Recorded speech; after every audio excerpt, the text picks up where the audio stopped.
Assalamualaikum warahmatullahi wabarakatuh.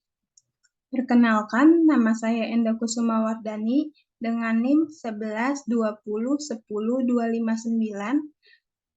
dari kelas MA 20 C10 Universitas Pelita Bangsa. Di sini saya akan menjelaskan sistem informasi manajemen. Pengertian sistem informasi manajemen adalah sekelompok atau sekumpulan proses di mana data dapat diolah, dianalisis, dan ditampilkan agar data tersebut menjadi berguna untuk kebutuhan pengambilan suatu keputusan. Sistem ini merupakan alat yang sangat berguna untuk menunjang dan mengendalikan operasi perusahaan. Tujuan untuk mengumpulkan dan mengatur semua data dari berbagai tingkat perusahaan, meringkas kemudian memfasilitasi dan meningkatkan kualitas dari pengambilan keputusan untuk meningkatkan produktivitas dan profitabilitas sebuah perusahaan.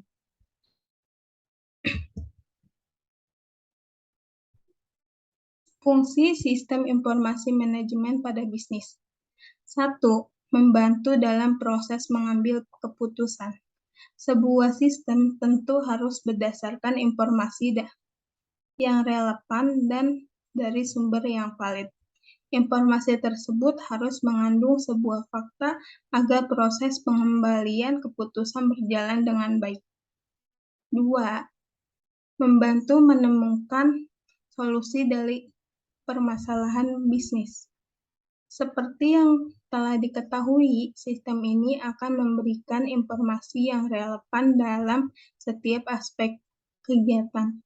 Apabila terdapat kesalahan pada manajemen, maka informasi pada sistem informasi manajemen akan memberikan solusi pada permasalahan tersebut.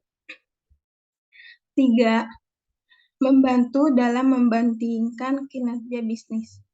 Di dalam sistem ini juga menyimpan histori data dan menyimpan data dalam sebuah basis data sehingga dapat sistem informasi manajemen dapat membandingkan kinerja bisnis Anda dengan lebih mudah dan cepat.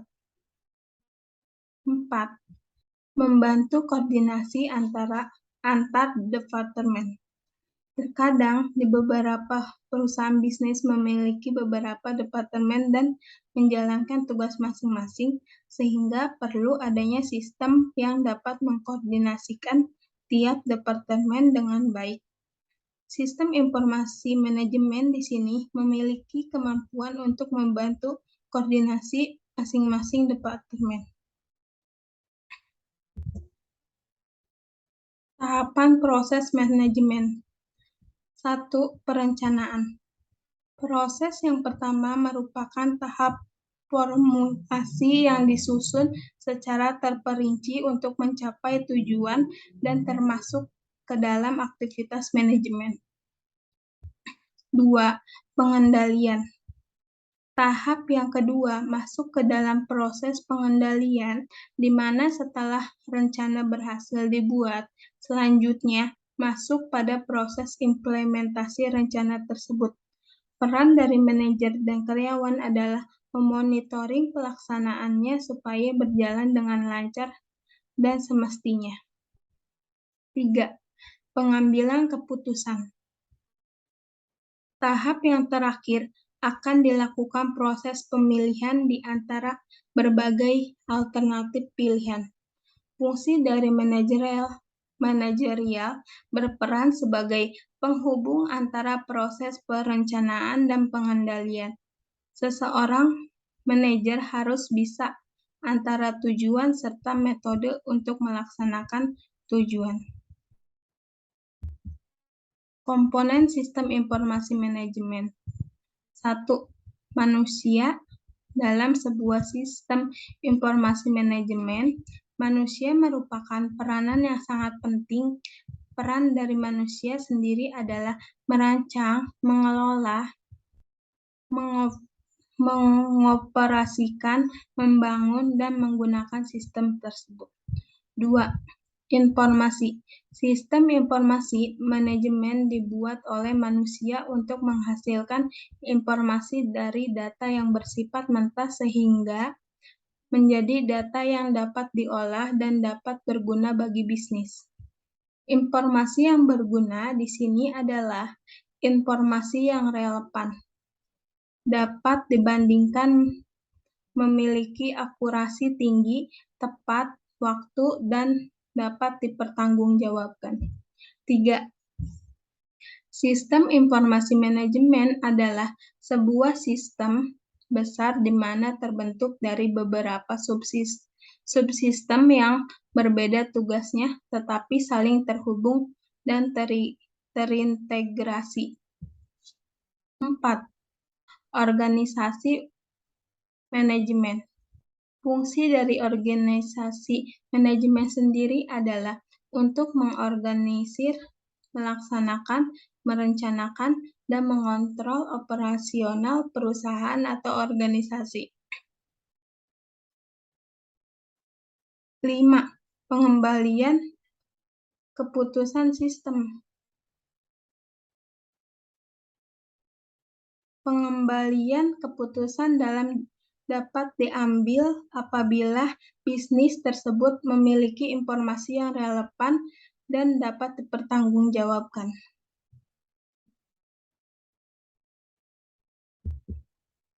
Kategori manajemen informasi sistem. Business Intelligence System. Kategori ini biasanya akan digunakan oleh perusahaan yang membuat sistem keputusan bisnis berdasarkan pengumpulan, integrasi, dan analisis data seperti informasi yang berhasil dikumpulkan. Sistem ini memiliki kesamaan dengan ACE, namun hanya manajer dan eksekutif tingkat bawah yang menggunakan BIS. 2. Executive Information System. Manajemen tingkat senior lebih sering menggunakan Executive Information System untuk membantu dalam membuat keputusan untuk mempengaruhi organisasi. Hal yang perlu dipersiapkan oleh eksekutif adalah data dengan tingkat akurasi yang tinggi dan memiliki kemampuan untuk membaca data secara tepat dan akurat. 3. Customer Relatives Management. Menyimpan berbagai informasi mengenai pelanggan, meliputi penjualan, informasi kontak, serta peluang pendapatan yang diperoleh, departemen pemasaran, layanan pelanggan, bisnis analis, dan tim penjualan akan sering untuk menggunakan sistem CRM. 4. Salesforce Automation System. Komponen khusus dari SFA ini mampu untuk mengotomatisasikan banyak tugas yang dilakukan penjual. Komponen tersebut mencakup manajemen kontak pelacak, membuat kontak, hingga manajemen pemesan. 5. Financial Accounting System. Untuk kategori ini dikhususkan bagi tiap departemen yang bergerak di bidang akuntansi dan keuangan. Contoh tugas yang dilakukan adalah menghitung hutang dagang dan piutang dagang. Contoh sistem informasi manajemen. 1. Enterprise Resource Planning. Untuk sistem ini sangat sering digunakan oleh perusahaan besar, tidak mencukup kemungkinan perusahaan kecil maupun rintisan juga dapat menggunakan sistem ini. 2. Supply Chain Management.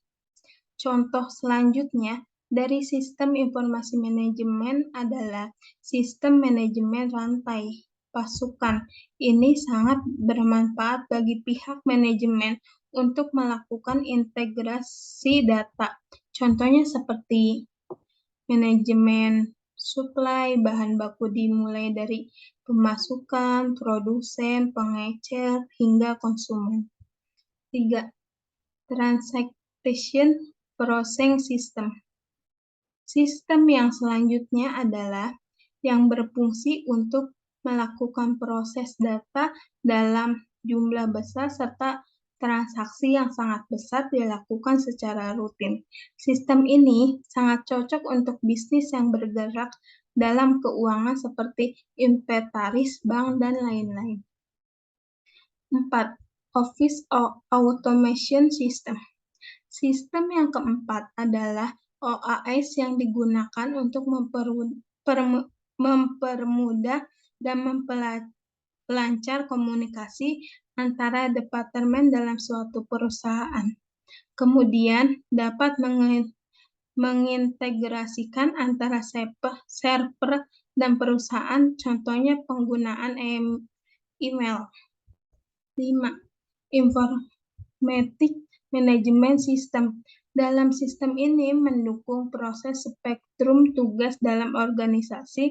Yang dimaksud spektrum di sini adalah menggabungkan beberapa tugas menjadi satu dan saling terintegrasi. Manfaat sistem informasi manajemen. 1.